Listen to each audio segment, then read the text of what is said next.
আসলে পরচর্চা কারা করে? যাদের নিজেরই কোনো যোগ্যতা নেই তারা অন্যের নিয়ে সমালোচনা করতে ভালোবাসে। তার 50 লাখ টাকা দামের বাড়ি, আমার কেন 10 লাখ টাকা দামের বাড়ি? তার বউ 3,000 টাকার শাড়ি পরেছে, আমি কেন 200 টাকার শাড়ি পরবো? তার বউ গ্যাসে রান্না করে, আমি কেন উনুনে রান্না করব? তার ছেলে ইংলিশ মিডিয়াম স্কুলে পড়েছে, আমার ছেলে কেন নর্মাল স্কুলে পড়বে? তার ছেলে নাচে গানে আঁকায় আবৃত্তিতে কত শিখছে, আমার ছেলে কেন এমনি শিখবে? তার ছেলেকে প্রাইভেট টিউশনের মাস্টার পড়াতে আসে, তো আমার ছেলেকে কেন এমনি মাস্টার দিয়ে পড়াবো? তারপর প্রত্যেক দিন বিকাল হলেই শুরু হয়ে যায় পাড়ায় কিছু মহিলাদের পিএন পিসি, উফ সে তো আর বলারই নয়। বলছে 65 বছরের বৃদ্ধা একজন 25 বছরের মেয়েকে প্রণাম করছে, বলছে তোকে গড় গড়।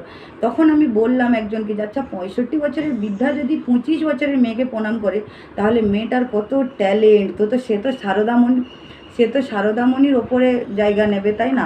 তো এরা ঘরের খেয়ে পরের চর্চা করে, তো ঘরের খেয়ে লোকের গুণগান করাই এদের হচ্ছে স্বভাব।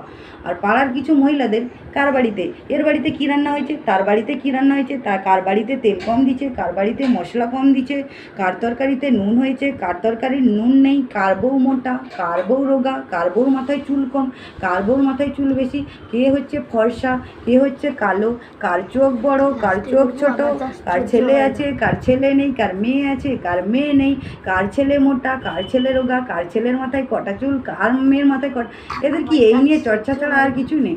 আসলে পরচর্চা তারাই করে যাদের নিজের কোনো যোগ্যতা নেই। আমার যা সহ্য হয় না। একটা